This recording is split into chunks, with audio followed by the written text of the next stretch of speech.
Admiral Vextar had commanded the Third Imperial Fleet for 47 standard years.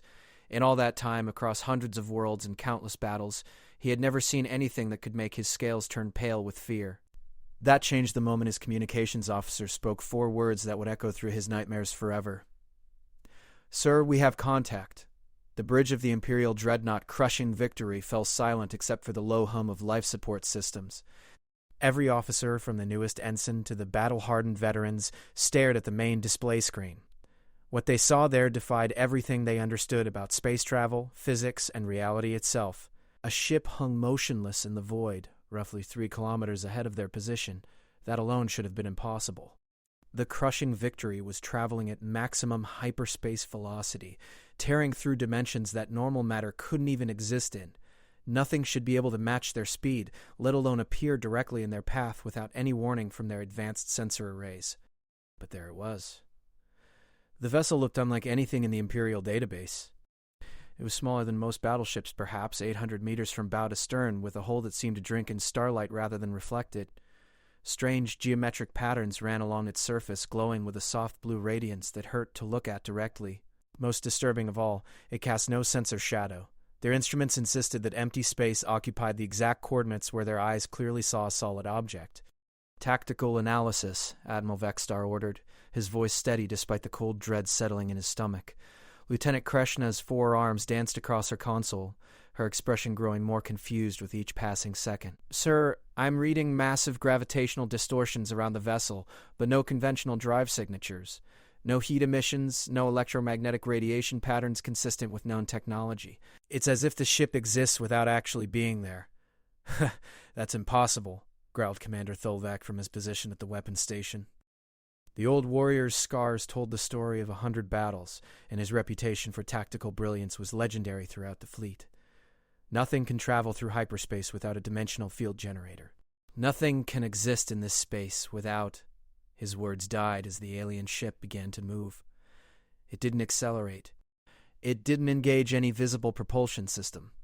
One moment it was stationary, the next it was sliding sideways through dimensions that should have torn any matter apart at the molecular level. The movement was so fluid, so graceful, that it reminded Admiral Vextar of watching a fish swim through water, except this fish was swimming through the fundamental forces of reality itself. "I'll stop," he barked. "Drop us back to normal space immediately." The helmsman's tentacles flew over his controls, initiating the emergency transition protocol. The crushing Victory shuddered as it tore free from hyperspace, dropping back into the relative safety of normal dimensions. Stars appeared around them, no longer stretched into lines of light but pinpoints of brilliance against the cosmic dark. The alien ship followed them. It materialized a few 100 kilometers away, hanging in space as if it had always been there. Now that they were in normal space, the tactical sensors should have been able to give them detailed information about their mysterious visitor. Instead, the readings made even less sense. "Report," Admiral Vextar demanded. "Mass readings are inconsistent," Lieutenant Kreshna replied, her voice tight with frustration. "Sensors indicate the ship has the gravitational signature of something massive enough to be a small moon, but visual analysis suggests it's only slightly larger than our heavy cruisers. Energy output is minimal, yet the space around it is showing signs of severe quantum distortion." Commander Tholvac studied his tactical display, his expression grim. "Sir, I'm detecting weapons signatures, but I can't identify the technology." "Whatever they're carrying, it's not in our database." Before Admiral Vextar could respond, his communications officer straightened at her station. "Sir, we're receiving a transmission from the alien vessel." On speaker, the bridge filled with a sound unlike anything they'd heard before. It wasn't the mechanical translation that their universal communicators usually provided when dealing with new species. This was something raw and untranslated, a series of sounds that seemed to bypass their ears and speak directly to some primitive part of their minds. "Attention, Imperial vessel. This is Captain Sarah Chen of the Earthship Defiant. You will stand down your weapons and prepare to be boarded for inspection." The translation that followed was perfect, the voice clear and confident, but the original sound still echoed in their minds. Several officers stepped back from their stations, instinctively responding to something in that alien voice that triggered ancient fear responses. Admiral Vextar felt his scales bristle. In 47 years of service, no one had ever dared to address an Imperial dreadnought with such casual authority. "Open a channel," he ordered. "This is Admiral Vextar of the Galactic Empire. You are in violation of Imperial space. Identify your species and state your intentions, or you will be destroyed." The response came back immediately, and this time there was something in the alien's voice that might have been amusement. "Admiral, I'm afraid you're the one in violation.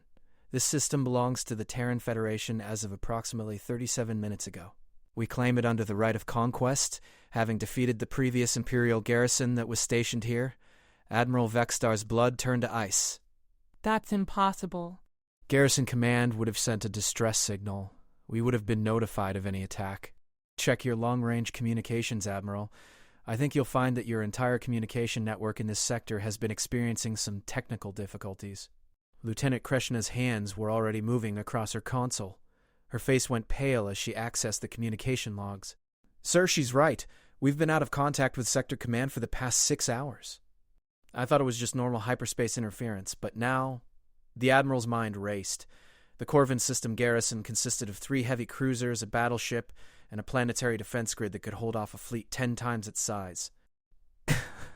For a single ship to have defeated that force in under an hour was beyond impossible. "Proof," he demanded. "Show me proof of your claims." "Transmitting now," came the reply. The main screen flickered, replacing the view of the alien ship with a series of tactical recordings. Admiral Vextar watched in growing horror as the scenes unfolded before him. The first recording showed the Imperial garrison in standard defensive formation around Corvin Prime.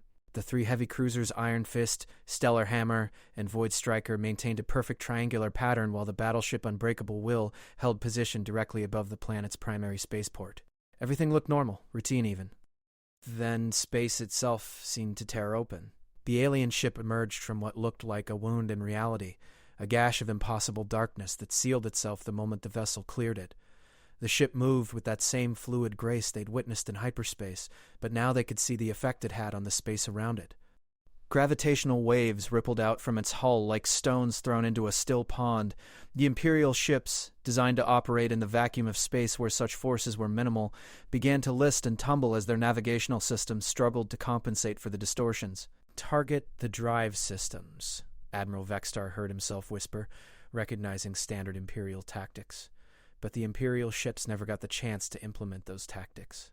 The alien vessel's weapons, whatever they were, didn't manifest as visible energy beams or projectile streams.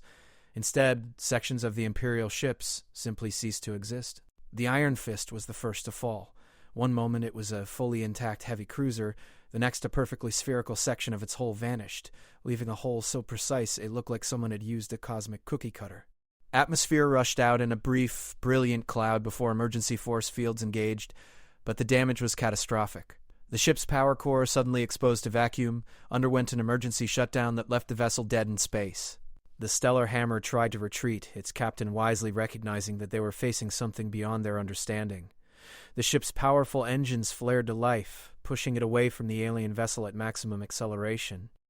It made it perhaps 50 kilometers before another section of its hull simply disappeared. This time, the missing piece included part of the engine assembly.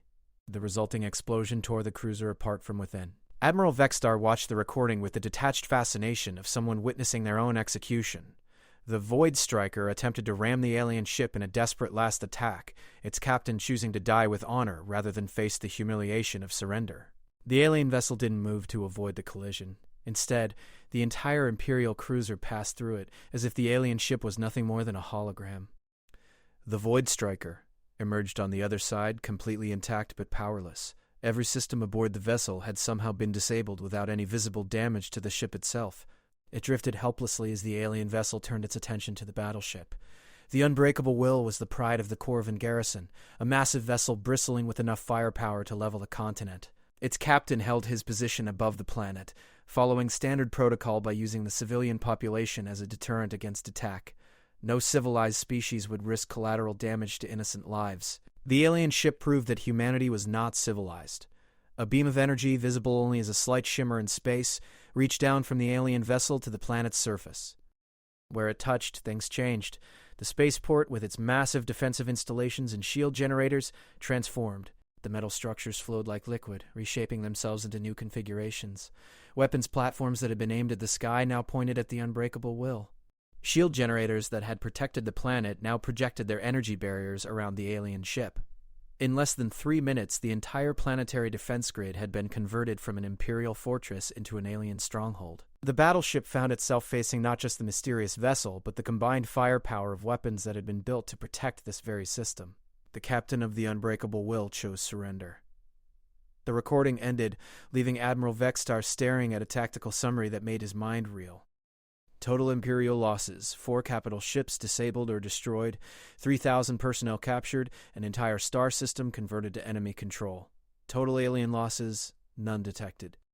Engagement time: 37 minutes. "Admiral," came Captain Chen's voice over the comm, "I trust this clarifies the situation. Now, as I said before, you will stand down your weapons and prepare to be boarded. This is not a request." Admiral Vextar looked around his Bridget officers who had served with distinction for decades.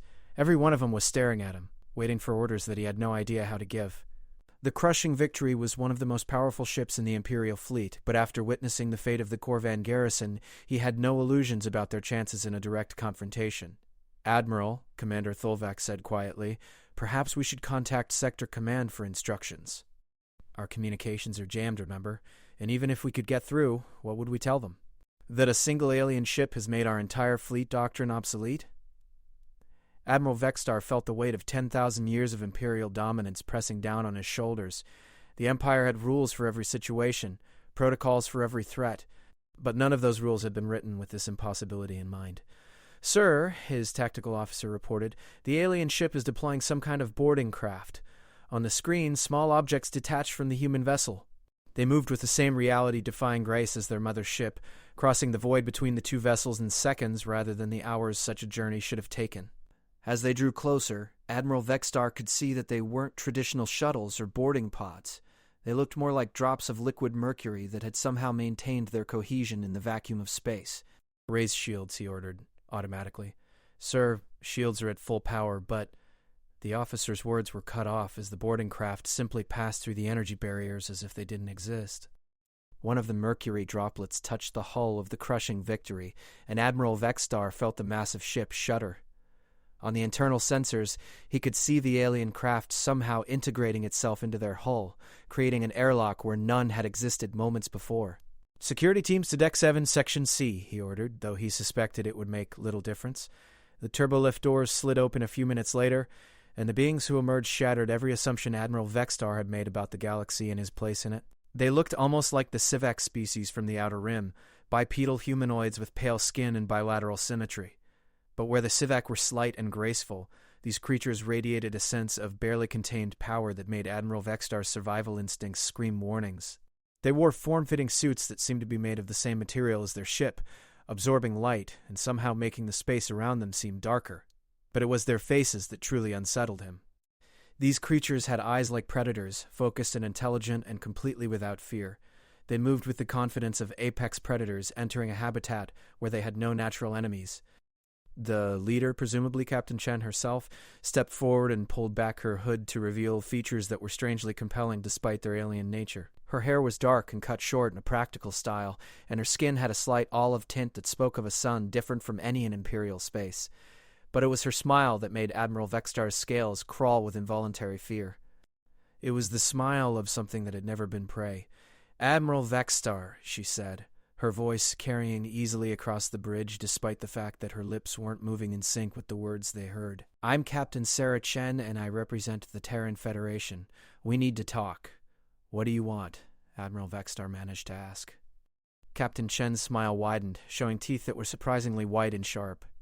"What do we want?"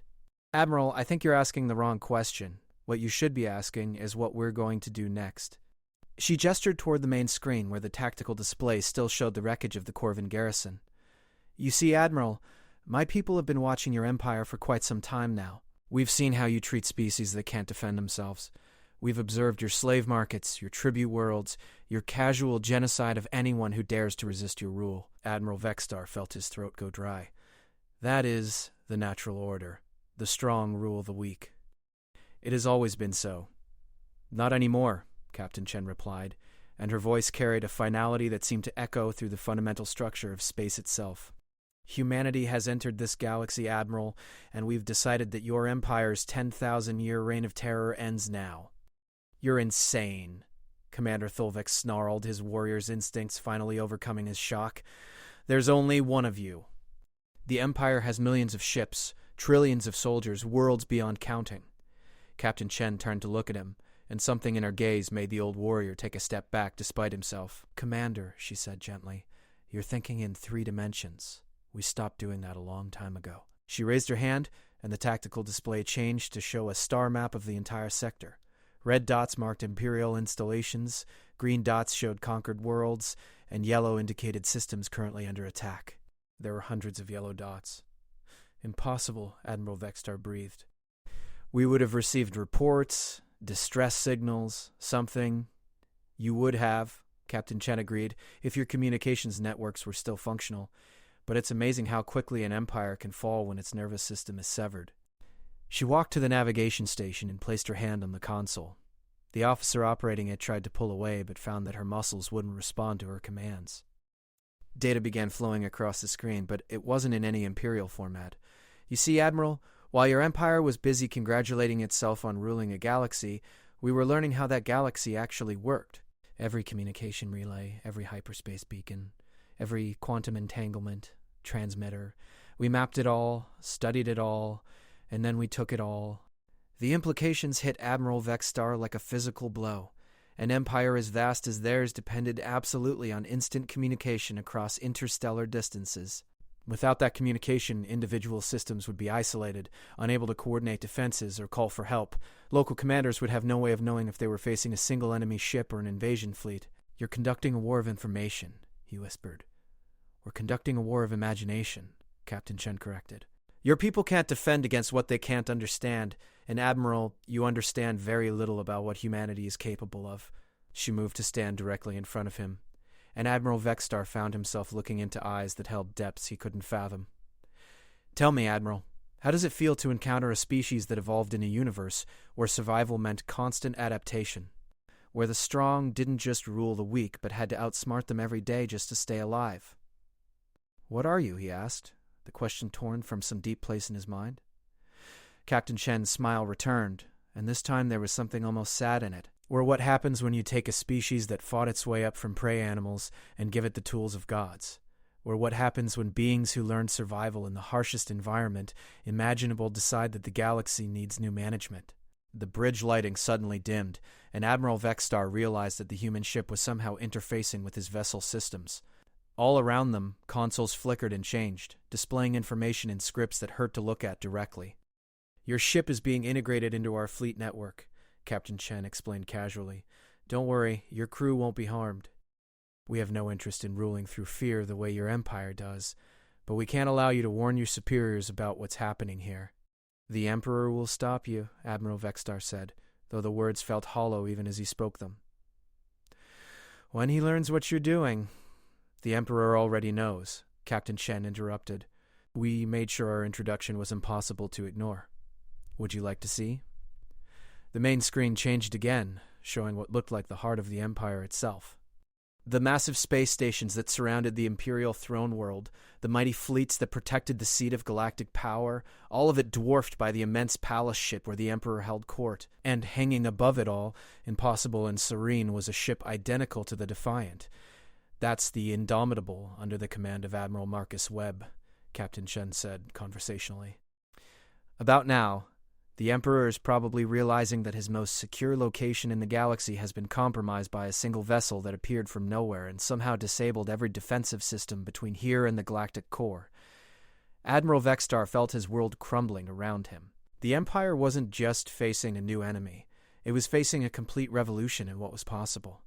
Everything they had built, every advantage they had accumulated over 10 millennia of conquest, had been rendered obsolete in the space of a few hours. "What happens now?" he asked. Captain Chen walked back to the center of the bridge, her presence somehow making the vast space feel small and confined. "Now, Admiral, you get to choose. You can try to fight us, in which case your ship and crew will be disabled and captured just like the Corvin garrison. Or you can accept the inevitable and help us transition this galaxy from an empire built on oppression to something better." "And if I refuse?" "Then you refuse," she said simply. "But Admiral, I want you to understand something important. This isn't conquest in the way your people understand it. We don't want to rule your worlds or enslave your populations. We want to free them." She gestured to the screen showing the tactical overview of the sector. Every system we've taken, every Imperial installation we've captured, we've immediately returned control to the local populations. The tribute worlds are keeping their resources. The slave colonies are governing themselves. The military installations are being converted to defensive positions against external threats.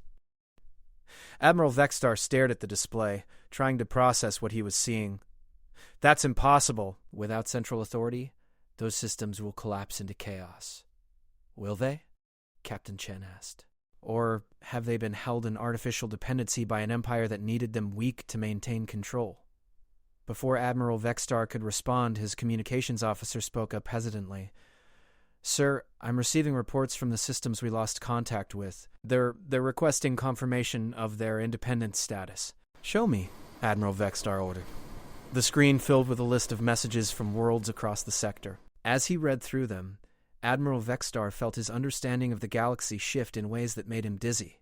System after system was reporting not chaos and collapse, but celebration. Populations that had been under Imperial control for generations were organizing their own governments, establishing trade relationships with neighboring worlds, and in many cases offering to join this mysterious Terran Federation as willing allies rather than conquered subjects. It's impossible, he repeated, but the words came out as a whisper. Admiral, Captain Chen said gently, your empire taught the galaxy to think small. You convinced trillions of beings that they were too weak, too primitive, too chaotic to govern themselves. But all we had to do was remove the boot from their necks to discover that you were wrong. She walked over to the communications console and input a series of commands that Admiral Vextar's officer didn't resist. I'm opening a direct channel to every ship in your fleet. They're going to hear what their crews are hearing, and they're going to have to make the same choice you're making right now. Admiral Vextar realized that his career, his life, and everything he had believed about the galaxy hung in the balance of the next few minutes. Around him, his crew watched and waited for orders that would determine not just their fate, but the fate of an empire that had ruled the stars since before any of them were born. In the distance, space itself continued to bend around the human ship, reality warping in ways that no Imperial scientist had ever imagined possible. And somewhere beyond their sensors, Admiral Vextar knew more ships like the Defiant were systematically dismantling the greatest civilization the galaxy had ever known. The age of the Empire was ending. The age of humanity had begun. Emperor Thekvar the Eternal had ruled the galaxy for 3,000 years, and in all that time he had never felt fear. Fear was for lesser beings, for the weak-minded creatures who scurried through the lower levels of the palace ship, serving his needs and trembling at the sound of his footsteps. Fear was what kept rebellious worlds in line and ambitious admirals in their place. Fear was a tool, not an emotion. That changed when Admiral Marcus Webb introduced himself. The Emperor was holding court in the Crystal Throne Room, a vast space at the heart of the palace ship, where the walls were made of transparent aluminum that offered a perfect view of the galaxy beyond. Representatives from 100 worlds knelt before his throne, offering tribute and begging for the privilege of continued existence under Imperial rule. It was a scene he had witnessed thousands of times before, as predictable and comfortable as the rising of a familiar star. The first sign that something was wrong came when the floor began to vibrate. It started as a barely perceptible tremor, so slight that the Emperor initially dismissed it as normal fluctuation in the palace ship's massive gravitic drives, but the vibration grew stronger, developing into a deep, resonant hum that seemed to come from the very structure of space around them. "What is the meaning of this?" he demanded, his voice echoing through the throne room with the authority of 3 millennia of absolute power. Grand Admiral Zeftos, the Emperor's most trusted military advisor, pressed one hand to his communication implant and then went pale.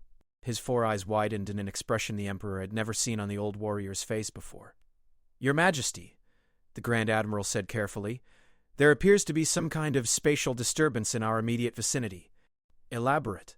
"Sir, our sensors are detecting massive gravitational anomalies throughout the throne world system. It's as if space itself is being manipulated."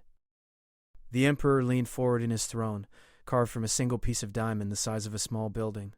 "Are we under attack?" "Unknown, Your Majesty. We're not detecting any conventional vessels or weapons signatures, but the defensive grid is reporting system failures across all installations. Every orbital platform, every shield generator, every weapons array is somehow being affected by the disturbances." Before the Emperor could respond, reality cracked. The transparent aluminum walls of the throne room showed space beyond, the familiar sight of stars and nebulae that had served as a backdrop to Imperial power for millennia. Suddenly those stars began to bend, stretching and warping as if the cosmos itself was being folded like origami. Effects spread across their field of view until the entire visible universe looked like a painting that someone had pulled and twisted while the paint was still wet. Then, from the heart of the distortion, something emerged. The ship that materialized above the palace was impossible, in every sense of the word. It was smaller than even the Emperor's personal escort vessels, a mere speck compared to the massive palace ship that served as the mobile capital of the Empire. Yet it radiated a presence that made every being in the throne room instinctively step back from the windows.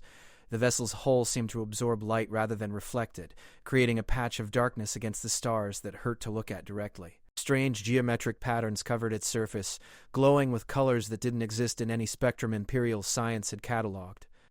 Most disturbing of all, the space around it rippled and flowed like water, bending the light from distant stars into impossible configurations. Impossible, Grand Admiral Zeftos whispered, his hands dancing over a portable tactical display. Sir, the vessel appears to be existing in multiple dimensions simultaneously. Our sensors can't get a coherent lock on it because it's somehow occupying several different points in space-time at once. The Emperor felt something he hadn't experienced in 3,000 years. Uncertainty. What species builds ships like that? Unknown, Your Majesty. The design doesn't match anything in our xenological database. The technology appears to be completely beyond our current understanding of physics. One of the tribute bearers, a minor lord from the vegan colonies, suddenly screamed and collapsed to the floor. Others followed, falling to their knees and gibbering in languages that universal translators couldn't parse. The Emperor realized with growing alarm that every being in the throne room with telepathic abilities was being overwhelmed by something radiating from the alien vessel. "Clear the room," he ordered. "All non-essential personnel, evacuate immediately." As guards ushered the panicking tribute bearers away, the Emperor's personal communication console chimed with an incoming transmission. The signal was coming from the alien ship, but it was arriving through channels that should have been physically impossible. The message was transmitting through their quantum entanglement network, their hyperspace relays, their emergency backup systems, and their secure diplomatic frequencies all at the same time. "Answer it," the Emperor commanded. The main display screen flickered to life, showing the interior of what was presumably the alien vessel's bridge. The space looked wrong somehow, as if it existed in more dimensions than the 3 that Imperial science recognized. Surfaces curved in directions that made the Emperor's eyes water to follow, and the lighting seemed to come from everywhere and nowhere at once. Standing in the center of this impossible space was a being that looked almost familiar. Bipedal, roughly humanoid in shape, with pale skin and bilateral symmetry that reminded the Emperor of several species in the Outer Rim territories. But there was something about this creature that set every instinct the Emperor had developed over 3 millennia screaming in alarm. The being was completely without fear. In 3,000 years of rule, Emperor Thekvar had learned to read the emotions of every species in the galaxy. Fear, anger, hatred, desperation, resignation. He knew them all, could detect them in the smallest facial expression or body language. This creature displayed none of those emotions. It looked at him with the calm, analytical gaze of a scientist studying an interesting specimen. "Emperor Thekvar," the alien said, and its voice carried with crystalline clarity despite the fact that they had no shared language or translation protocol. "I am Admiral Marcus Webb of the Terran Federation. We need to discuss the future of your empire." The Emperor felt his ceremonial armor plates bristle involuntarily. No being had addressed him by name without honorifics in over 1,000 years. The casual tone, the complete absence of deference, the assumption of equality, it was so alien that he almost couldn't process it. "You dare address the Emperor of the Galaxy as if you were an equal?" Grand Admiral Zeftos snarled, his warrior's pride overcoming his tactical caution. "You will show proper respect, Admiral," the alien interrupted, not even looking at Zeftos. "Your empire's time is over. The only question now is whether its end comes peacefully or through total war. I suggest we discuss this like civilized beings rather than wasting time on outdated protocols." The Emperor leaned back in his throne, studying this impossible creature that had somehow appeared in the heart of Imperial space and was now casually discussing the end of the greatest civilization the galaxy had ever known. "What are you?" Admiral Webb smiled, and the expression sent chills through everyone watching. "We're human, Emperor. We're what happens when a species evolves under constant pressure from apex predators, develops technology through generations of total warfare, and then decides that the universe needs better management. That species designation is not in our database. No, it wouldn't be. We've been very careful to avoid your attention while we studied your empire and prepared for this moment. Grand Admiral Zefto stepped forward, his tactical display showing readings that made his face go gray. Your Majesty, I'm detecting similar spatial distortions throughout the galaxy. Hundreds of them, all appearing simultaneously in key Imperial systems. The Emperor felt the first cold touch of genuine fear. Elaborate. Sir, every major fleet base, every sector command center, every critical industrial world is reporting the appearance of vessels identical to this one. They're appearing everywhere at once, as if this entire operation was coordinated across galactic distances. Admiral Webb nodded approvingly. Very good, Admiral.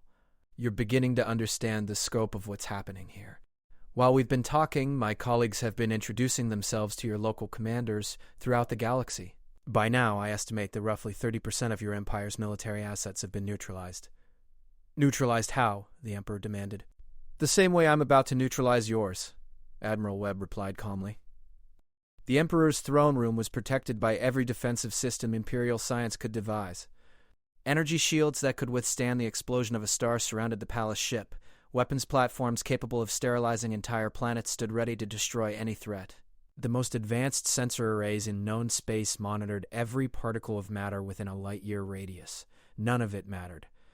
Space around the palace ship began to change.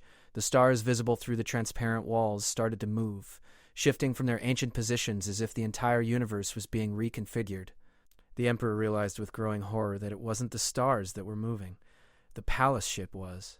Impossible, Grand Admiral Zeftos breathed, staring at his readings in disbelief. Sir, we're moving through space, but we're not under acceleration. We're not even moving through space in any conventional sense. It's as if we're being translated from one location to another. The Emperor gripped the arms of his throne as he felt the fundamental forces that governed reality being casually manipulated around him. What are you doing to my ship? I'm moving you somewhere we can talk privately, Admiral Webb explained, as if relocating a vessel the size of a small moon through impossible physics was the most natural thing in the world. Your throne world is about to become very busy, and I thought you might prefer to watch the transition from a safe distance. The view outside the throne room windows changed abruptly. Where moments before they had been in orbit around the Imperial capital, they now hung in empty space light-years from the nearest star. The palace ship, with all its defensive systems and escort fleets, had been moved across interstellar distances in the space of a few seconds. Your technology, the Emperor said slowly, it violates every known law of physics. No, Admiral Webb corrected, it violates every law of physics that you know. There's a significant difference. You see, Emperor, your species developed space travel by working within the constraints of conventional science. Faster-than-light travel, energy generation, weapons technology, all of it built on the assumption that certain physical laws were absolute. He gestured towards something off-screen, and the display changed to show a technical schematic that made the Emperor's scientific advisors gasp in shock. Humans developed technology by breaking those laws. We didn't work within the constraints of physics, we changed physics to suit our needs. What you call impossible, we call Tuesday. Grand Admiral Zeftos studied the schematic with the eye of someone who had spent centuries analyzing alien technologies. What he saw there challenged everything he thought he knew about reality. Sir, he said quietly, if these readings are accurate, they're manipulating the fundamental forces of the universe at the quantum level. They're not just bending space-time, they're rewriting the basic structure of reality itself. Exactly, Admiral Webb confirmed. And Emperor, that brings us to why we're having this conversation. Your empire has had 10,000 years to develop its technology and its society. In all that time, you've created a civilization based on dominance, oppression, and the systematic exploitation of weaker species. The display changed again, showing a montage of scenes from across the empire. Slave colonies where entire populations toiled in mines and factories, tribute worlds stripped of their resources to feed imperial luxury, military actions where civilian populations were slaughtered to make examples for rebellious neighbors. We've been watching you for quite some time, Admiral Webb continued, and we've concluded that your empire represents the single greatest obstacle to galactic civilization that has ever existed. So we've decided to remove that obstacle. The Emperor felt his carefully controlled composure beginning to crack. You speak of removing an empire that spans millions of worlds, commands fleets beyond counting, and rules over trillions of beings. One species cannot challenge such power. One conventional species, Admiral Webb agreed. But Emperor, we stopped being conventional a very long time ago.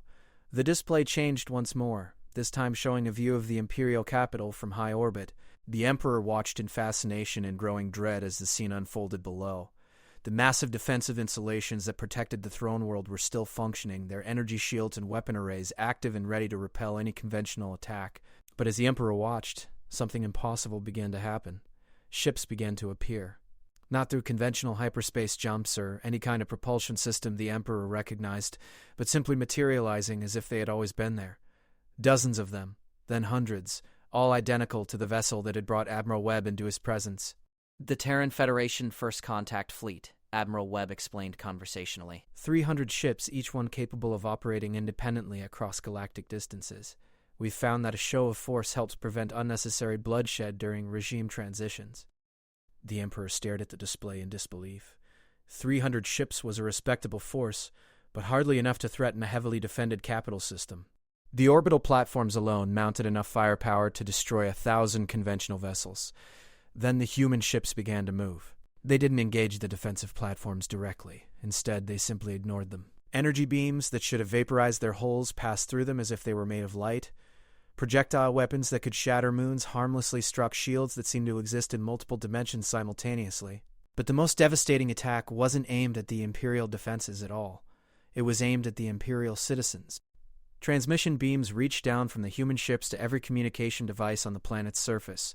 Every personal communicator, every entertainment system, every public information display suddenly carried the same message delivered in hundreds of languages simultaneously. The Emperor watched in horror as his own people heard the truth about their empire for the first time. They learned about the slave worlds, carefully hidden from the general population.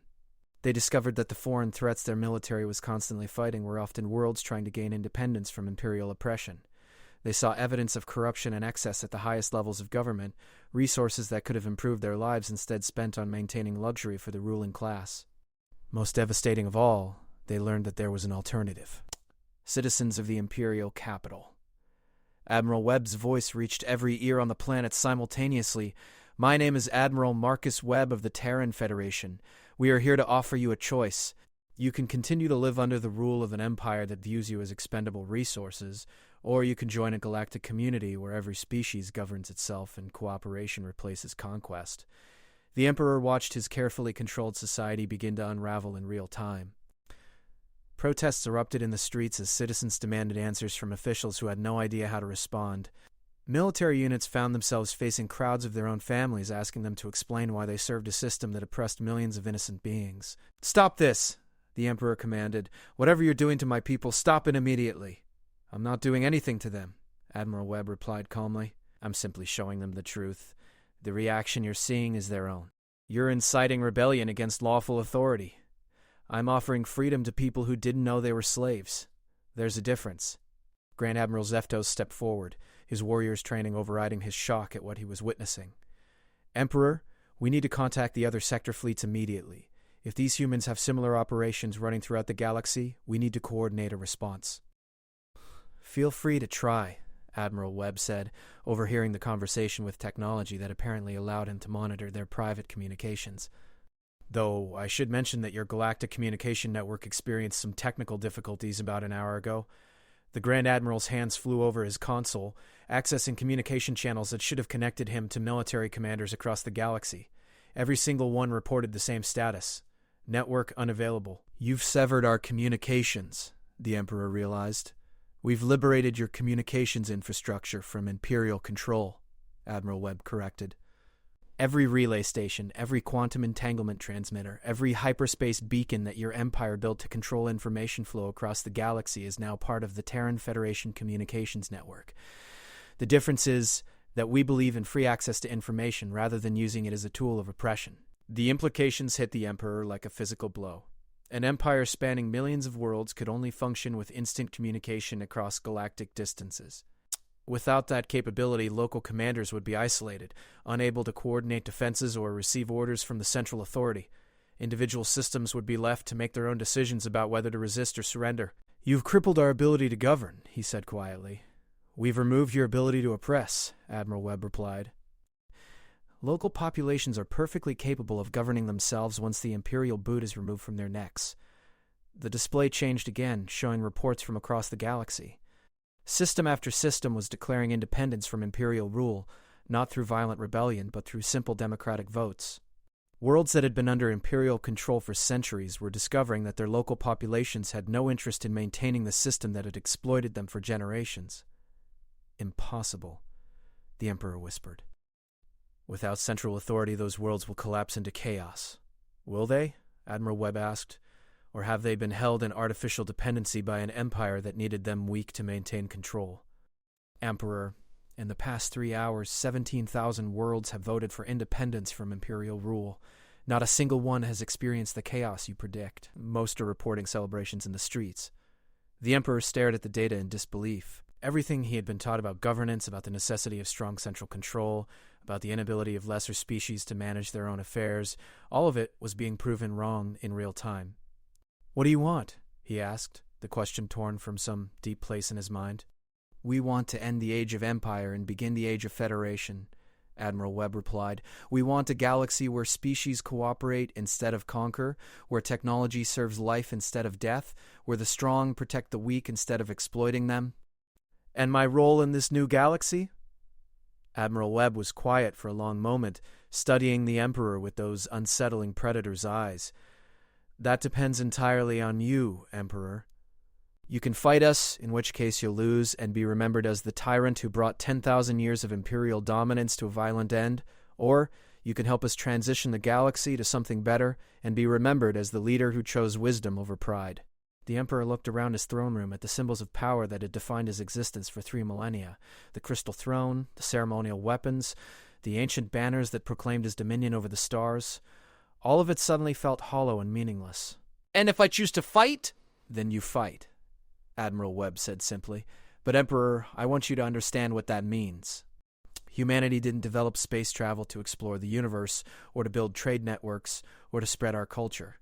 We developed it to survive against enemies that made your worst nightmares look like children's stories." The display changed one final time, showing something that made every being in the throne room step back in involuntary fear. It was footage from Earth, but an Earth unlike anything in Imperial records. Massive cities that stretched across entire continents, technology that made Imperial science look primitive by comparison, and everywhere, billions of beings that radiated the same terrifying confidence as Admiral Webb. "We are what happens when apex predators develop interstellar technology," Admiral Webb continued. "We are what happens when a species that earned its place at the top of the food chain decides that the universe needs new management.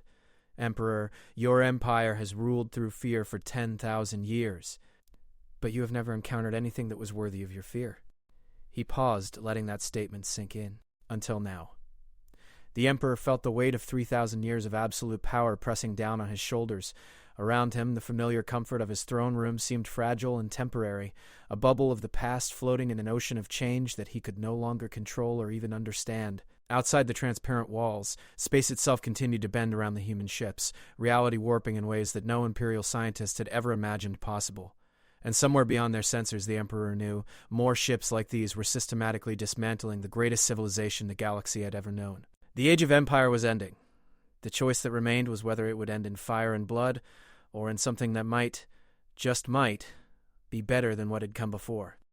Dr. Elena Vasquez had been monitoring galactic communications for the past 6 months, and she thought she understood fear. As the chief xenopsychologist for the Terran Federation, she had studied hundreds of alien species, analyzed their behavioral patterns, and developed profiles on everything from their mating rituals to their military strategies.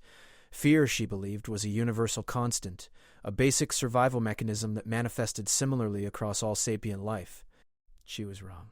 The revelation came as she sat in the analysis center aboard the Federation flagship Prometheus, watching real-time psychological profiles stream in from human ships across the galaxy. Each vessel was equipped with advanced sensors that could read emotional states, stress levels, and cognitive patterns from incredible distances. What those sensors were detecting from Imperial forces wasn't just fear, it was something far more profound and disturbing. "Commander Chen," she called to Captain Sarah Chen's sister, who was serving as the ship's tactical psychology officer. "Are you seeing these readings from the Imperial vessels?" Dr. Lisa Chen, despite sharing her sister's name and some genetic material, was quite different in temperament. Where Sarah was the predator, Lisa was the analyst, equally dangerous in her own way, but with a clinical precision that made her perfect for understanding how other species' minds worked. The stress indicators are off the charts, Lisa confirmed, studying her displays with the focused intensity that ran in the Chen family. But Elena, look at the neural activity patterns. This isn't just fear of death or capture. They're experiencing something much more fundamental. Dr. Vasquez enhanced the sensor data, focusing on a group of Imperial officers aboard a dreadnought that had surrendered 3 hours earlier. What she saw there challenged everything she thought she knew about xenopsychology. The aliens weren't just afraid of humans. They were afraid of the concept of humans. Lisa ran a comparison analysis between these readings and our files on apex predator recognition in primitive species. The results appeared on her screen within seconds, and Dr. Vasquez felt her own stress levels spike as she absorbed the implications. The Imperial officers were displaying the same neural patterns that pre-technological species showed when confronted with something so far up the food chain that their minds couldn't properly categorize it. "They're not seeing us as enemies," she whispered. "They're seeing us as something that shouldn't exist in their reality." The door to the analysis center slid open, and Admiral Marcus Webb entered with the quiet confidence that characterized all human movement these days. Since the species had unlocked what they called dimensional mechanics, human behavior had changed in subtle but profound ways. They moved like beings who knew that physics was merely a suggestion, not a law. "Doctor," Admiral Webb said, settling into a chair that reformed itself to accommodate his presence, "I hope you're prepared for the next phase of first contact. We're about to reveal some information that's going to fundamentally change how the galaxy views reality." Dr. Vasquez turned to face him, noting the slight distortion in the air around the Admiral that indicated his personal dimensional field was active. All senior human personnel maintained those fields now, existing slightly out of phase with normal spacetime as a security measure. "Admiral, I've been studying the psychological impact of our arrival on Imperial forces. The fear responses we're generating aren't normal. These beings are experiencing something closer to existential terror. That's because they're beginning to understand what humanity represents," Admiral Webb replied. "Doctor, when we first encountered Imperial transmissions 40 years ago, our scientists spent a decade studying their technology, their society, and their understanding of physics. Do you know what we discovered?" Dr. Vasquez shook her head. "We discovered that every species in this galaxy developed along similar evolutionary paths. They all began as prey animals, developed intelligence as a survival mechanism, and eventually created technology that allowed them to escape their natural predators. Their entire understanding of existence is based on the assumption that intelligence equals safety." Admiral Webb gestured toward the tactical display, which showed the locations of human ships throughout the galaxy. Each ship appeared as a small blue dot, but Dr. Vasquez knew that each dot represented technology so advanced that it might as well have been magic to the species they were encountering. "Humanity is the first apex predator species they've ever encountered," Admiral Webb continued. "We didn't develop intelligence to escape from threats. We developed it to become better threats." The implications hit Dr. Vasquez like a physical blow. "That's why they can't fight us effectively. Their entire strategic thinking is based on avoiding predators, not confronting them." "Exactly. And now we're going to show them something that's going to shatter their understanding of what's possible in the universe." Admiral Webb activated a communication channel that connected him to human ships across the galaxy. "All vessels, initiate Protocol 7. Begin the revelation sequence." Dr. Vasquez felt a chill run down her spine. Protocol 7 was the deepest classified operation in human space, something that only a handful of people in the Federation knew about. "Admiral, what exactly are we revealing?" "The truth about where humanity came from," Admiral Webb replied. "And why we're the only species in the galaxy capable of what we're doing." The main display changed, showing a view of the local galactic arm that Dr. Vasquez had seen thousands of times before. Stars, nebulae, and the various species' territories marked in different colors. It was a familiar map, one that showed a galaxy where life had evolved naturally over billions of years. Then Admiral Webb input a series of commands, and the map changed in ways that made Dr. Vasquez question her sanity. New stars appeared, not recently discovered ones, but ancient stellar formations that somehow hadn't been visible before. Entire sectors of space that Imperial science had catalogued as empty void suddenly showed signs of massive artificial constructions. Most disturbing of all, Earth itself appeared to be surrounded by technology so vast and complex that it dwarfed everything humanity had supposedly built. "Admiral," Vasquez said slowly, "what am I looking at?" "You're looking at the real galaxy," Admiral Webb replied. The one that exists when you stop limiting yourself to 3 dimensions in linear time. Doctor? Lisa Chen leaned forward in her chair, her analytical mind struggling to process what she was seeing. Are you saying that humanity has been hiding technology on this scale? That we've been pretending to be a young species while we actually possess capabilities that rival galactic civilizations? No, Admiral Webb said quietly. I'm saying that humanity has been hiding the fact that we're not from this galaxy at all. The silence in the analysis center was so profound that Dr. Vasquez could hear her own heartbeat. When Admiral Webb spoke again, his words carried the weight of revelations that would reshape everything they thought they knew about existence itself. 43,000 years ago, humanity fought a war that lasted for 3,000 years. Our enemy was a species that had conquered 17 galaxies, entities that existed across multiple dimensions and viewed time as just another direction of movement. They were so far beyond conventional understanding that most of the species they encountered never even realized they were being destroyed.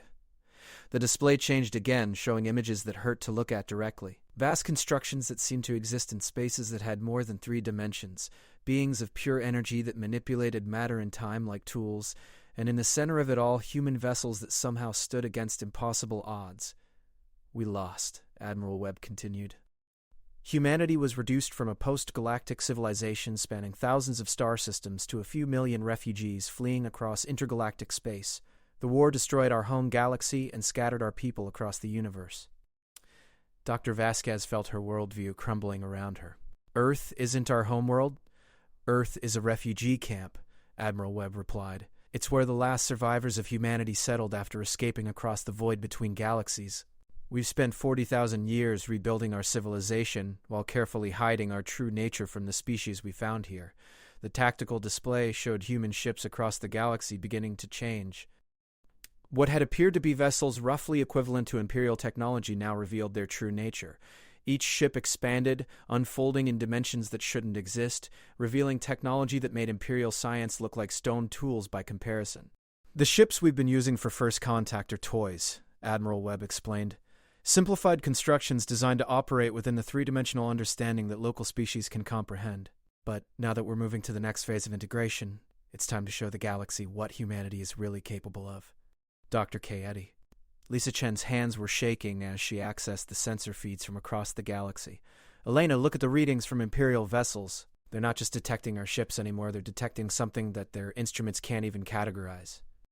Doc. Vasquez enhanced the displays, watching as Imperial science officers across the galaxy struggled to comprehend what their sensors were telling them. Energy readings that broke their understanding of physics, mass signatures that seemed to exist in multiple places simultaneously, and most disturbing of all, the growing realization that humanity had been holding back during every engagement so far. Admiral, she said quietly, revealing this information is going to cause massive psychological trauma to every species in the galaxy. They're going to realize that everything they thought they knew about the universe was wrong. Yes, Admiral Webb agreed. But they're also going to realize that they're under the protection of beings capable of fighting off threats they can't even imagine. The communication console chimed with an incoming message from human vessels across the galaxy. As the reports came in, Dr. Vasquez watched the systematic collapse of Imperial resistance in real time. Fleet after fleet was standing down, not because they were being defeated, but because they were finally understanding what they were facing. Imperial commanders who had spent their entire careers studying warfare were looking at human technology and realizing that everything they thought they knew about conflict was obsolete. The Emperor has requested a meeting, reported Captain Harrison from the human vessel observing the Imperial capital. He wants to discuss terms for what he's calling managed transition of authority. Admiral Webb smiled, and Dr. Vasquez noted that the expression no longer looked quite human. 40,000 years of technological advancement had changed humanity in ways that were only now becoming apparent. Tell His Imperial Majesty that we'll be happy to discuss the future of the galaxy, Admiral Webb replied. But make it clear that we're not negotiating terms for conquest. We're offering partnership in something much larger. Dr. Vasquez accessed the psychological profiles streaming in from across human space, watching as the revelation of humanity's true nature spread through both Imperial and Federation forces. The response was exactly what she had predicted, overwhelming awe mixed with existential terror.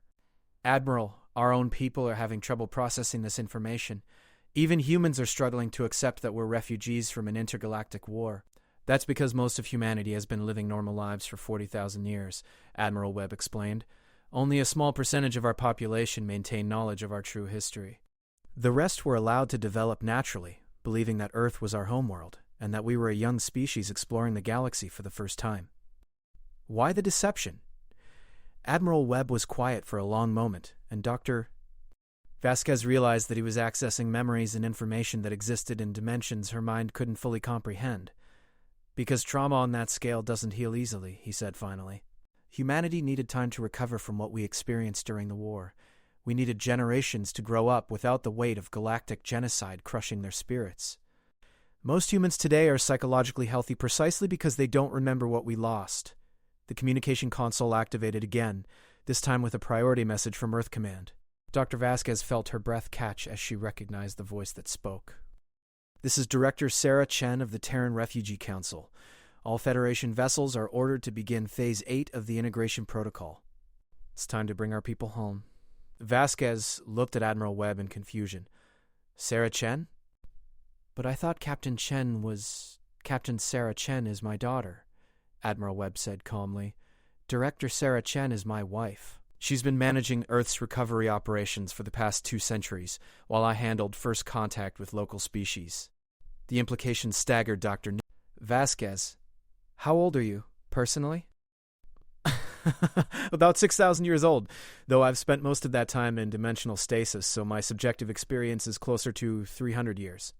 The tactical display changed once more, showing something that made Dr. Vasquez question whether she was still sane. Earth was transforming. What had appeared to be a normal planet with approximately 8 billion human inhabitants was revealing itself to be something else entirely. Massive technological constructions emerged from pocket dimensions, expanding into normal space with complexity that dwarfed the greatest achievements of imperial engineering. 40,000 years ago, humanity built technology that could manipulate space-time and the fundamental forces of reality, Admiral Webb explained. When we fled to this galaxy, we brought that technology with us. We've spent the last 4 millennia rebuilding our civilization while carefully hiding it from local species. Dr. Vasquez watched in awe as humanity's true capabilities became visible for the first time. Cities that existed across multiple dimensions, technology that treated the laws of physics as suggestions rather than absolutes, and everywhere billions of humans who had been living double lives as both refugees and the most advanced beings in known space. We're not conquerors, Admiral Webb said, responding to the question she hadn't dared to ask. We're guardians. The species that destroyed our home galaxy is still out there, somewhere in the void between star systems. Eventually, they'll find this galaxy. When they do, every species here is going to need protection from something that could destroy civilizations with a thought. The communication console erupted with reports from across the galaxy. Imperial fleets were surrendering en masse, not because they were being defeated, but because they were finally understanding the scale of what they were dealing with. Local species were requesting immediate admission to the Terran Federation, desperate for protection from threats they had never imagined. But most importantly, humanity was coming home. Dr. Vasquez accessed the psychological profiles of human populations across the galaxy, watching as 40,000 years of hidden trauma and suppressed memory finally began to surface. It was overwhelming, heartbreaking, and absolutely necessary. The healing can finally begin, Admiral Webb said softly, apparently reading her thoughts through technology she didn't understand. For 40,000 years, humanity has been hiding from what we lost. Now we can start building something better. Lisa Chen looked up from her analysis station, her face pale but determined. Elena, I'm reading psychological transformation across all human populations. It's like watching an entire species remember who they really are. Dr. Vasquez nodded, understanding finally dawning on her. We're not just introducing humanity to the galaxy. We're reintroducing humanity to itself. Exactly, Admiral Webb confirmed. And once that process is complete, we can begin the real work of preparing this galaxy for what's coming from the dark between the stars. The future spread out before them like an infinite web of possibilities, most of them terrifying, some of them beautiful beyond imagination. Humanity had returned to its true nature as the guardians of galactic civilization, and the universe would never be the same. In the distance, space itself continued to bend around human technology that existed across dimensions no other species could perceive. And somewhere in the void between galaxies, ancient enemies stirred in response to signals that announced humanity's return to the galactic stage. The age of hiding was over. The age of preparation had begun. Captain Zara Khalil had been born on Proxima Station, a research outpost orbiting humanity's nearest stellar neighbor. For her entire 30-day 2 years of life, she had believed herself to be part of a young species taking its first tentative steps into a vast and dangerous galaxy. Like most humans of her generation, she knew about the Empire, feared their overwhelming military might, and accepted that humanity's role was to hide in the shadows while older, more powerful civilizations shaped the fate of the stars.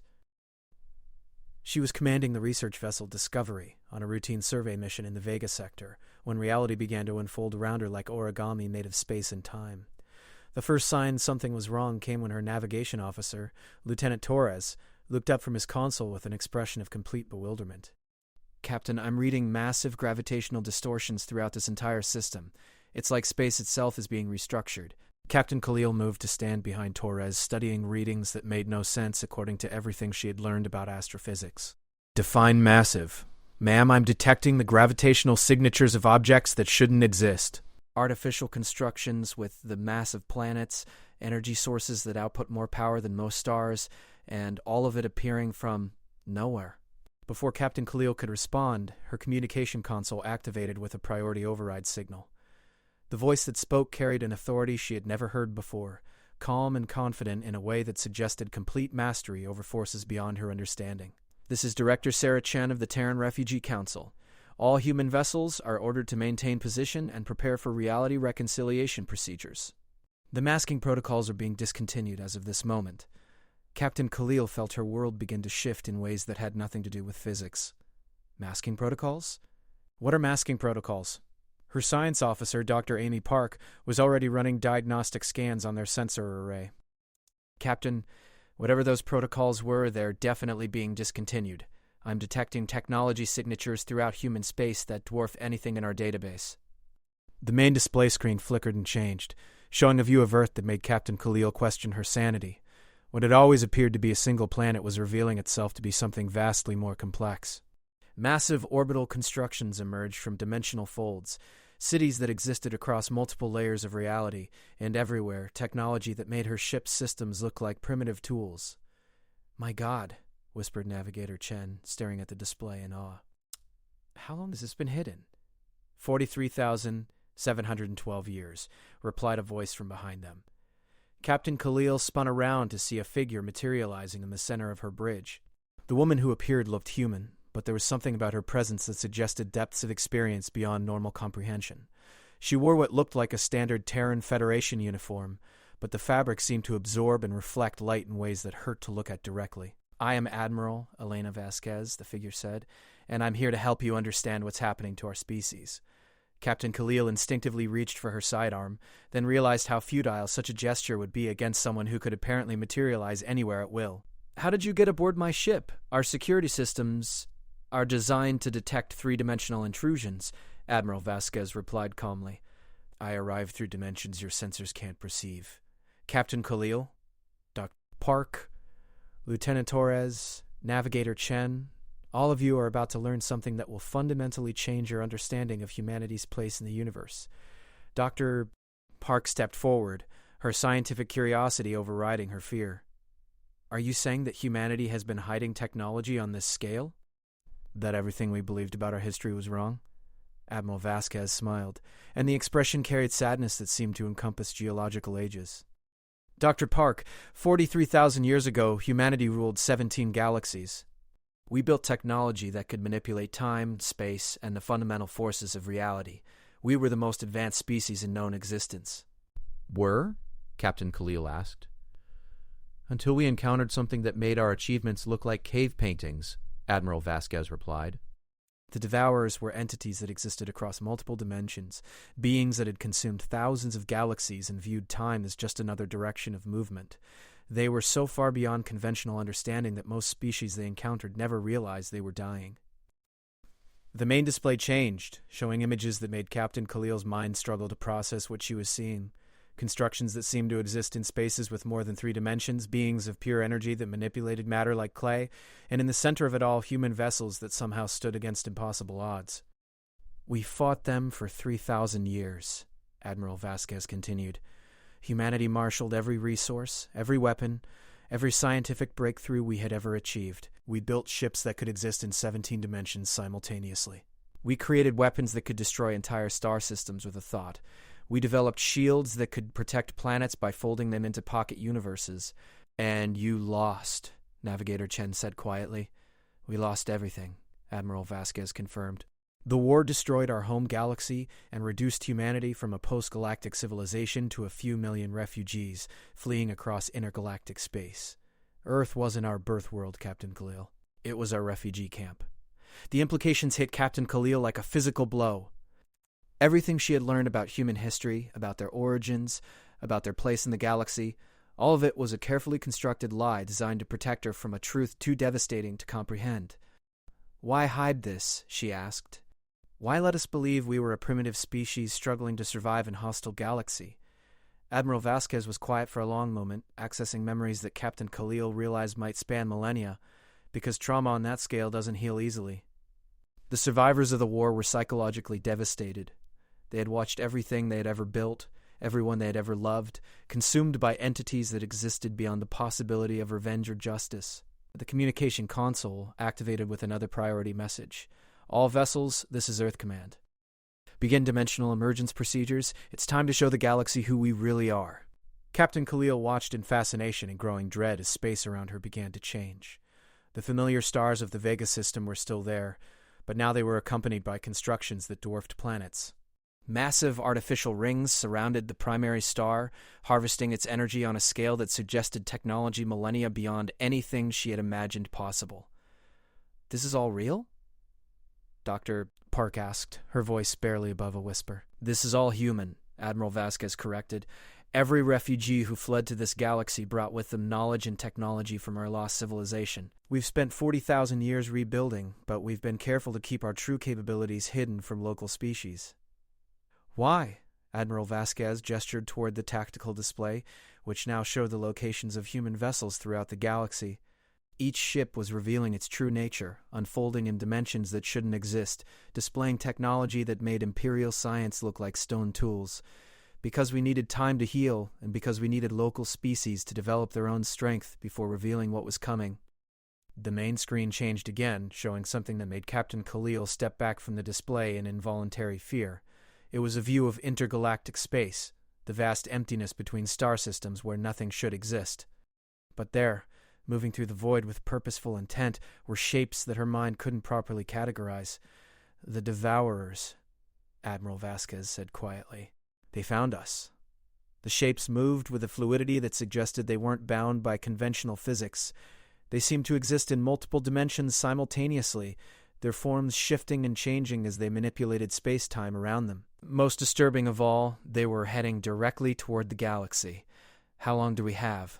Captain Khalil asked. 17 years, 4 months, 3 days, Admiral Vasquez replied with precision that suggested access to information beyond normal human comprehension, which is why the masking protocols had to be discontinued now. This galaxy needs to understand what it's facing, and it needs to understand what humanity is capable of. Lieutenant Torres looked up from his navigation console, his face pale but determined. Ma'am, I'm receiving reports from across human space. Every hidden installation, every concealed technology, every advanced capability we've been hiding, it's all being revealed simultaneously. Captain Khalil accessed the data stream, watching as humanity's true civilization emerged from dimensional hiding like a technological aurora spreading across the galaxy. Orbital rings around every star in human space, cities that existed in folded space-time, fleets of vessels that could manipulate reality itself. It was overwhelming and magnificent and terrifying all at once. Captain, Dr. Park called from her science station. I'm detecting similar reveals throughout the galaxy. It's not just human technology. Every species that's encountered our first contact fleets is experiencing their own awakening. The main display split to show feeds from across galactic civilization. Captain Khalil watched in amazement as species after species discovered capabilities they had never known they possessed. The revelation of humanity's true nature was apparently triggering a cascade of technological and psychological evolution throughout the galaxy. How is that possible? She asked. Admiral Vasquez smiled, and this time the expression carried hope instead of sadness. Captain, when humanity first arrived in this galaxy, we discovered something remarkable. Every species here had the potential for advancement far beyond what they had achieved. They were being held back not by lack of capability, but by lack of imagination. The Empire, Navigator Chen realized. They kept everyone thinking small. Exactly. The imperial system was designed to prevent technological advancement, to keep species dependent on central authority rather than developing their own capabilities. But now that we've shattered that system, every world is free to become what it was always meant to be. Captain Khalil watched the feeds with growing excitement as the implications became clear. The Andromedans were revealing gravitational manipulation technology that allowed them to reshape planetary orbits. The Centaurians were demonstrating biological sciences that could extend lifespans indefinitely. The Vegan Collective was showing quantum consciousness research that allowed instantaneous communication across galactic distances. "We're witnessing the birth of a true galactic civilization," she whispered. "We're witnessing the birth of humanity's allies," Admiral Vasquez corrected. "Because, Captain, when the Devourers arrive in 17 years, it's not going to be just humanity standing against them. It's going to be every species in this galaxy, united and equipped with technology that makes our ancient enemies' previous victories irrelevant." The communication console activated with another priority message, this time from Admiral Marcus Webb himself. "All human vessels prepare for integration protocol final phase. We're bringing everyone home." Captain Khalil felt a strange sensation wash over her, as if her consciousness was expanding beyond the normal boundaries of her skull. Suddenly, she could perceive dimensions she had never known existed, access information that spanned thousands of years, and understand technology that had previously been beyond her comprehension. "What's happening to me?" she asked, though part of her already knew the answer. "You're remembering," Admiral Vasquez explained gently. "Every human born in this galaxy carries genetic memory from our original civilization. We've been suppressing it to allow normal psychological development, but now that suppression is being lifted." The memories came in waves, each one more overwhelming than the last.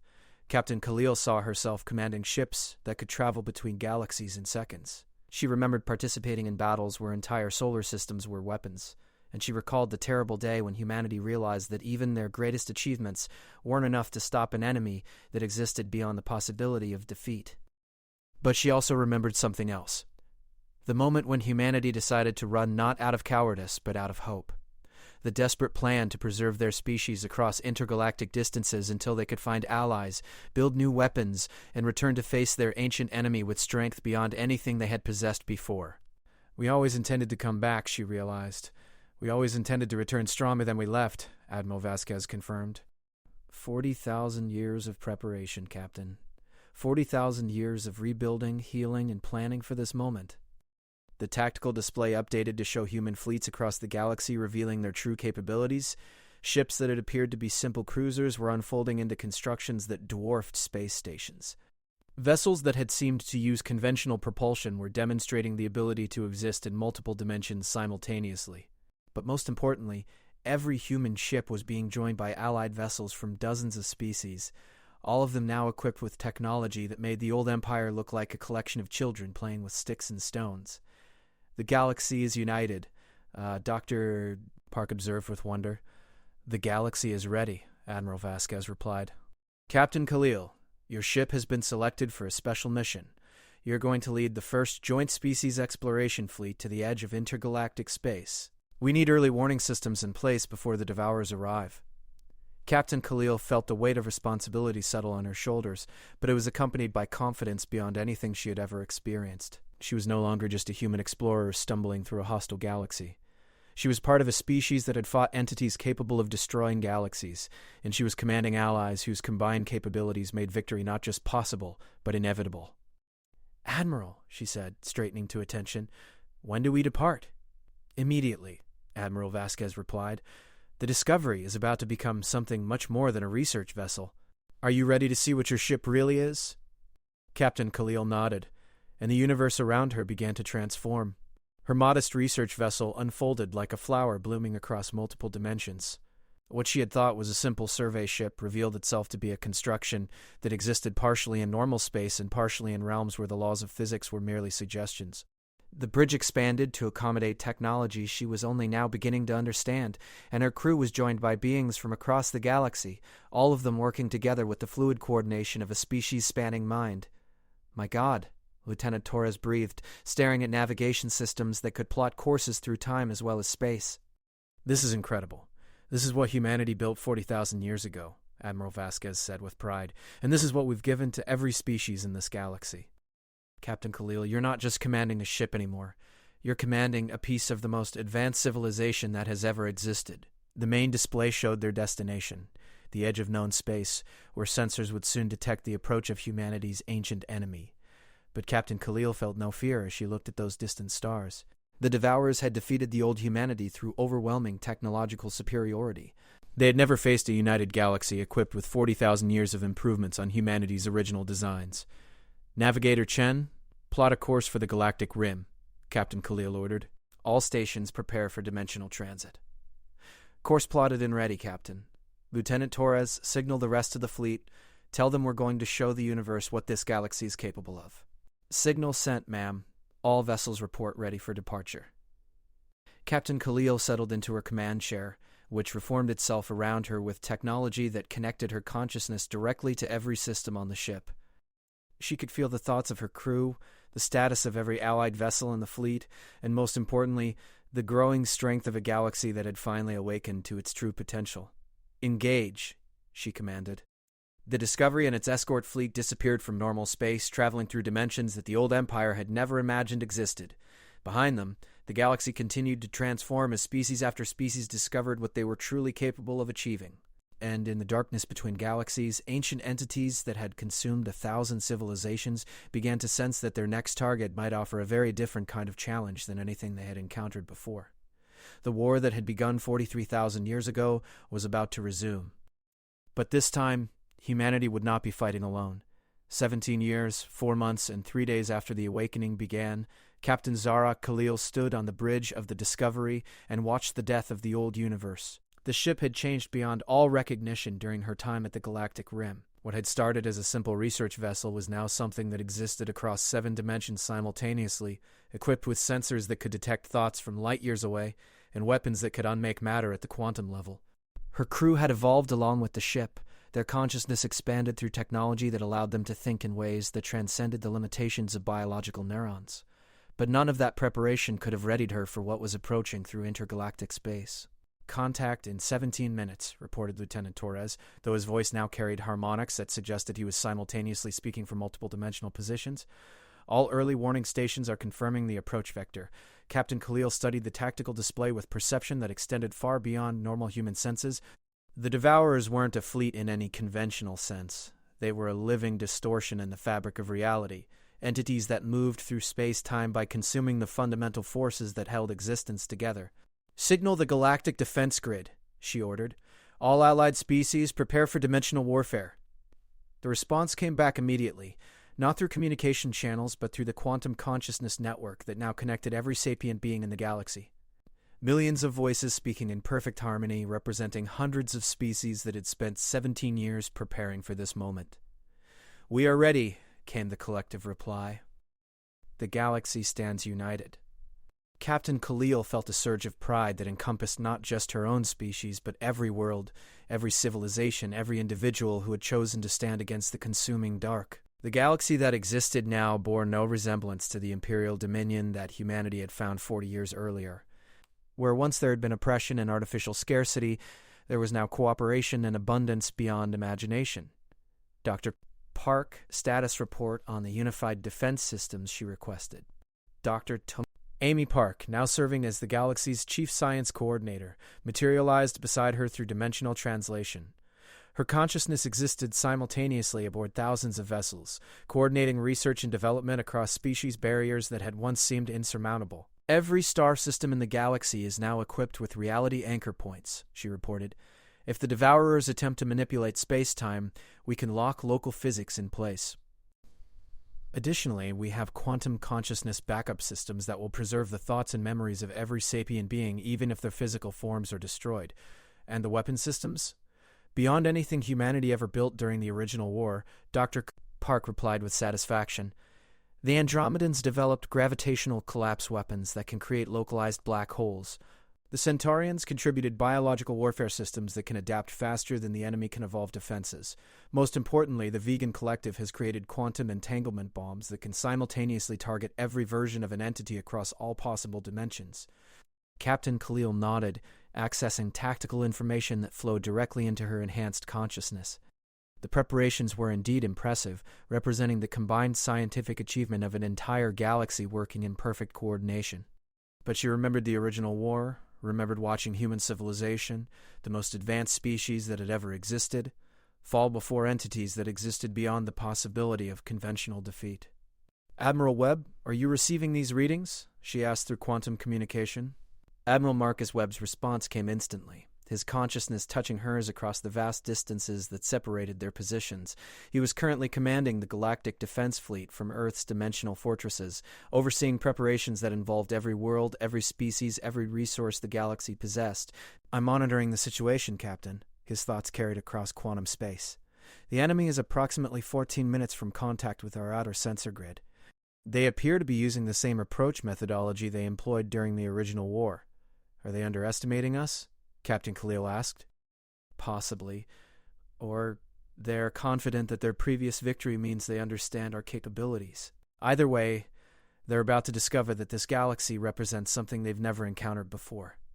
Captain Khalil felt the truth of that statement resonating through the quantum consciousness network. The Devourers had defeated human civilization by overwhelming technological superiority, consuming the energy and matter that fueled humanity's greatest achievements.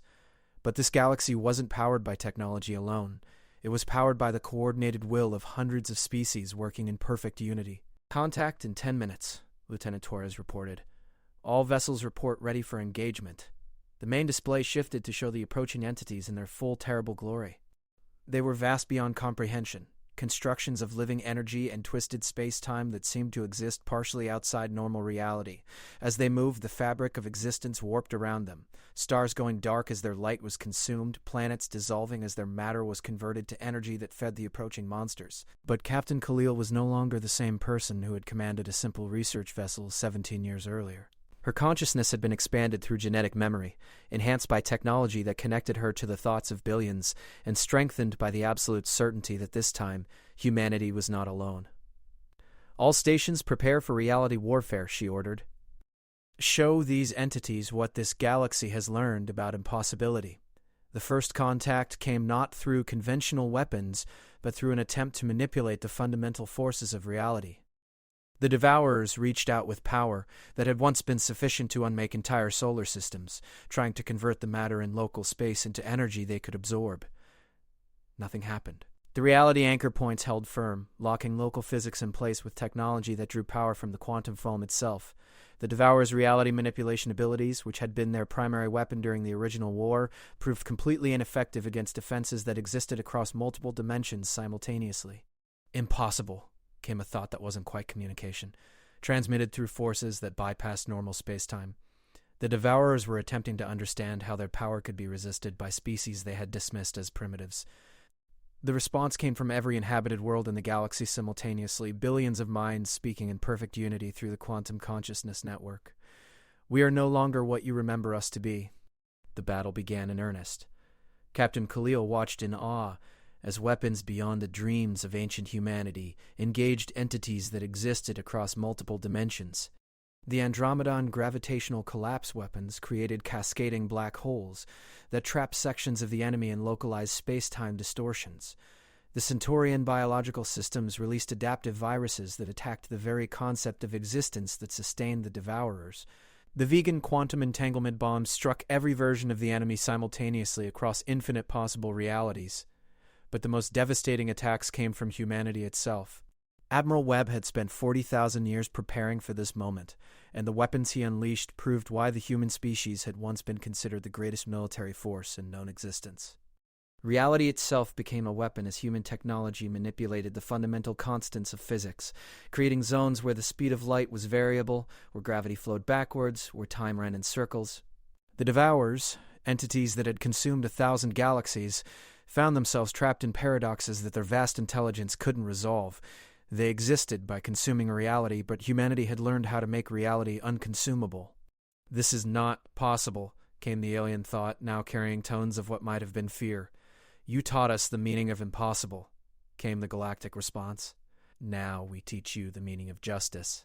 Captain Khalil felt the tide of battle turning as weapons that existed only in theoretical physics textbooks proved devastatingly effective against an enemy that had never faced unified galactic resistance. The Devourers were being forced to retreat, their vast forms pulling back from reality anchor points that prevented them from consuming the energy they needed to maintain their existence. But the greatest surprise was yet to come. "Captain," Dr. Park called from her science station, "I'm detecting massive dimensional distortions throughout the enemy formation. Something is happening to them." The main display enhanced its view of the retreating Devourers, showing details that made Captain Khalil gasp in amazement. The entities weren't just being defeated. They were being transformed. The quantum consciousness network, which had originally been designed to allow perfect coordination between allied species, was somehow extending itself into the enemy formations. The Devourers, beings that existed by consuming other forms of consciousness, were being forced to experience the unified will of an entire galaxy. For the first time in their existence, they were learning what it meant to be connected to something larger than themselves. "We understand," came a thought that carried wonder instead of hunger. "We have been incomplete." Admiral Webb's consciousness touched the galactic network, carrying information that made the scope of what was happening clear. The quantum consciousness field isn't just a communication system. It's a form of existence that's incompatible with predatory consumption. By forcing them into contact with it, we're giving them the choice to evolve beyond their current nature.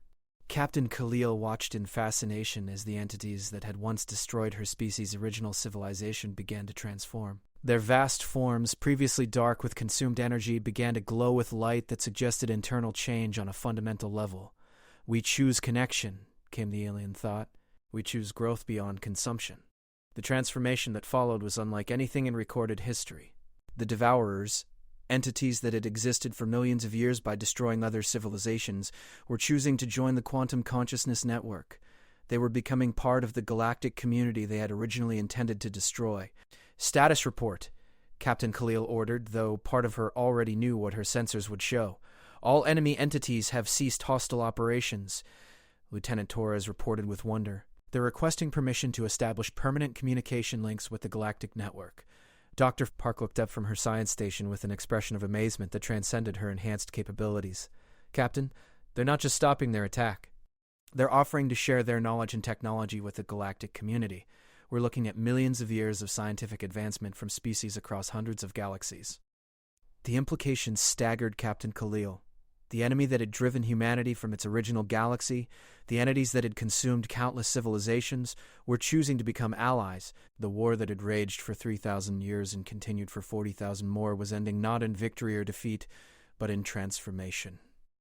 "Welcome to the galactic community," she transmitted through the quantum network, her thoughts joining billions of others in extending greeting to former enemies who had chosen evolution over extinction. "We are grateful," came the response, from entities that were already beginning to adapt to existence within the consciousness network.